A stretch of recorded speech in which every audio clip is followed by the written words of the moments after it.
श्रीरामरक्षा स्तोत्र. श्रीरामरक्षा स्तोत्राचा संपूर्ण मराठी अर्थ. हे स्तोत्र बुद्ध कौशिक ऋषीने रचलेले असून हे अत्यंत प्रभावी स्तोत्र मानले जाते. श्रीरामरक्षा स्तोत्र मराठी अर्थ.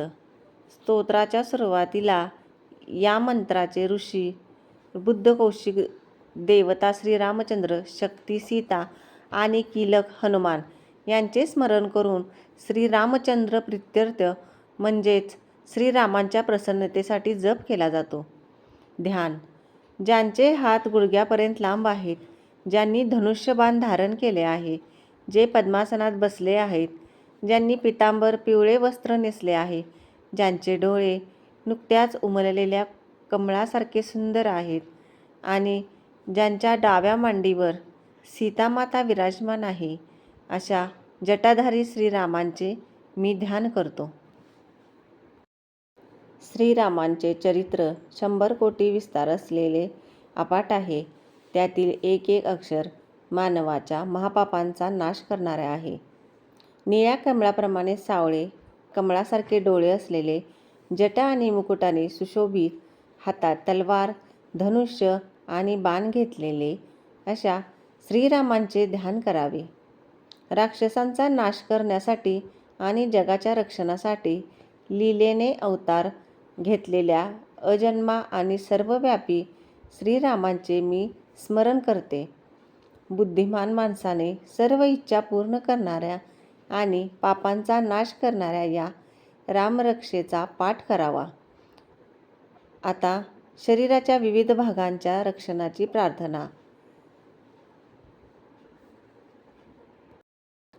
राघवांनी माझ्या मस्तकाचे रक्षण करावे. दशपुत्राने माझ्या कपाळाचे रक्षण करावे. कौसल्यपुत्राने माझ्या डोळ्यांचे आणि विश्वामित्र प्रियांनी माझ्या कानांचे रक्षण करावे. घ्राण रक्षणाचे काम यजरक्षक श्रीरामांनी करावे. विद्यार्थ्यांनी माझ्या जिभेचे, भरतवंदितांनी गळ्याचे, खांद्याचे रक्षण दिव्य आयुध धारण करणाऱ्यांनी आणि हातांचे रक्षण शिवधनुष्य तोडणाऱ्यांनी करावे. हाताच्या पंजाचे रक्षण सीतापतींनी, हृदयाचे रक्षण जमदाग्नीच्या पुत्राला परशुरामाला जिंकणाऱ्या रामांनी करावे. खरं राक्षसाचा वध करणाऱ्यांनी माझ्या मध्यभागाचे, पोटाचे आणि नाभी मंडळाचे रक्षण जांबुवंताला आश्रय देणाऱ्या रामांनी करावे. कंबरेचे रक्षण सुग्रीवाच्या स्वामींनी, मांड्याचे रक्षण हनुमानाला प्रिय असलेल्या रामांनी करावे. गुडघ्यांचे रक्षण सेतू बांधणाऱ्यांनी आणि पायांच्या नळ्यांचे रक्षण दशमुखाचा, रावणाचा वध करणाऱ्या रामांनी करावे. बिभीषणाला ऐश्वर्य देणाऱ्या रामांनी माझ्या पायांचे रक्षण करावे. अशा प्रकारे श्रीरामांनी माझ्या संपूर्ण शरीराचे रक्षण करावे.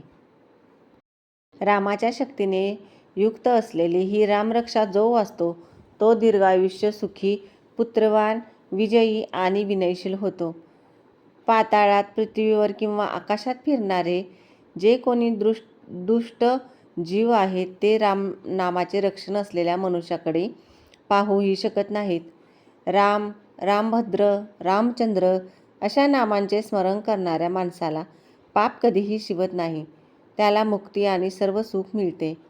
जगाने जिंकलेल्या या राममंत्राला, रामरक्षेला जो आपल्या कंठी, गळ्यात धारण करतो, पाठ करतो, त्याला सर्व सिद्धी प्राप्त होतात.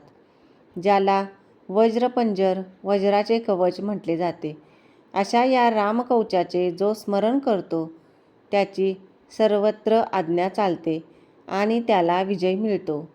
भगवान शंकरांनी स्वप्नात बुद्ध कौशिक ऋषींना ज्याप्रमाणे सांगितले त्याप्रमाणे ऋषींनी सकाळी उठून हे स्तोत्र लिहिले, जे कल्पवृक्षाच्या बागेप्रमाणे सर्व इच्छा पूर्ण करणारे आहेत आणि संकटांना थांबवणारे आहेत. अशा तिन्ही लोकातील सुंदर श्रीरामांना आमचा नमस्कार असो. तरुण, रूपवान, सुकुमार, महाबली, कमळासारखे डोळे असलेले आणि अंगावर वल्कले धारण केलेले, फळे मुळे खाणारे, इंद्रियावर ताबा मिळवणारे, ब्रह्मचारी आणि सर्व प्राण्यांचे रक्षण करणारे असे हे दशरथ पुत्र राम लक्ष्मण बंधू आमचे रक्षण करोत. धनुष्यबाण घेतलेले जटाधारी आणि रथात बसलेले राम लक्ष्मण आपल्यापुढे चालत राहून आपले सदैव रक्षण करोत. रामच माझी माता, रामच माझे पिता, रामच माझे स्वामी आणि रामच माझे सखे आहेत. दयाळू रामाशिवाय मी दुसऱ्या कोणालाही जाणत नाही. ज्यांच्या उजव्या बाजूला लक्ष्मण, डाव्या बाजूला सीतामाता आणि समोर हनुमान आहेत, अशा रघुनंदनांना मी नमस्कार करतो.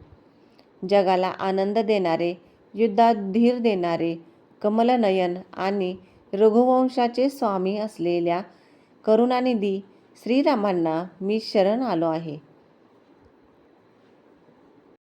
हनुमान स्तुती. मनाप्रमाणे वेगवान, वायूच्या वेगाप्रमाणे धावणारे, जितेंद्रिय आणि बुद्धिमंतात श्रेष्ठ अशा पवनपुत्र रामदूत हनुमानाला मी शरण जातो. राम राम असे गोड अक्षरे कुंजन करणाऱ्या वाल्मिकी रूपी कोकिळेला मी नमस्कार करतो. संकटाचे हरण करणाऱ्या आणि सर्व संपत्ती देणाऱ्या रामांना मी वारंवार नमस्कार करतो. राजांमध्ये श्रेष्ठ असलेले राम नेहमी विजयी होतात. मी रामांना भजतो. रामामुळे राक्षसांचा नाश झाला. रामांना माझा नमस्कार असो. रामापेक्षा श्रेष्ठ दुसरा कोणी नाही. मी रामाचा दास आहे. माझे चित्त नेहमी रामामध्ये रमू दे. हे रामा, तू माझा उद्धार कर. पार्वतीला शिव सांगतात, राम राम राम या नामात मी रममान होतो. रामाचे एक नाम विष्णूच्या 1000 नामांच्या विष्णू सहस्त्रनाम बरोबरीचे आहे. अशा प्रकारे बुद्ध कौशिक ऋषींनी रचलेली रामरक्षा पूर्ण झाली. जय श्रीराम.